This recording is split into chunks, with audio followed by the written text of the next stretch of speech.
আমাদের টিম একটা কান্দা ফাউন্ডেশন এখন পর্যন্ত এটা আমাদের টানা তৃতীয় বছরের আয়োজন।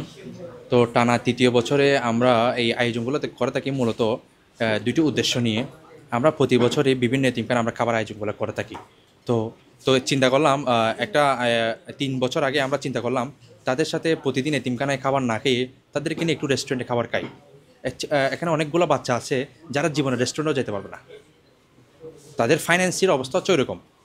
তো আল্লাহ যদি সে চায় তারা কোনো দিন যাবে, তবে আমরা চাচ্ছি ছোটো বয়স থেকে তারা এই আয়োজনে অংশগ্রহণ করে রেস্টুরেন্টে যেয়ে একবেলা অন্তত খাবার খাক।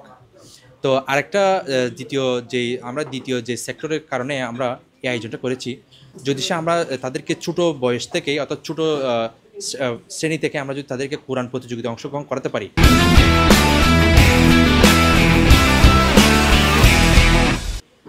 আমরা মনে করি তারা ভবিষ্যতে অনেক বড় বড় আয়োজন অংশগ্রহণ করতে আরও সাহসী এবং উদ্যমী হবে। সে উদ্দেশ্য করে আমরা টিম একটা আন্দা ফাউন্ডেশন টানা তৃতীয় বছরের নিয়ে আজকে সিজন 3 অনুষ্ঠিত করেছি। চট্টগ্রামের 15টি এতিমখানা আমরা যোগাযোগ করেছি। তার মধ্যে 60টি এতিমখানাকে যারা যে 60টি এতিমখানাগুলো আমরা সিলেক্ট করেছি, সে এতিমখানাগুলো চট্টগ্রামের পার্বত্য এরিয়ার মধ্যে পড়ে। অনেক এতিমখানা রয়েছে যারা পাহাড়ের বুকের পাশ থেকে চলে আসছে, অর্থাৎ পাহাড়ি এরিয়া থেকে 3-4টা এতিমখানা অলরেডি পাহাড়ের এলাকা থেকে আসছে, অনেক দূর দূরান্ত থেকে। তো আমরা ওই রকম এতিমখানাগুলোকে সিলেক্ট করে এমন আয়োজনে অংশগ্রহণ করিয়েছি। এবারে 60টি এতিমখানা থেকে 21 জন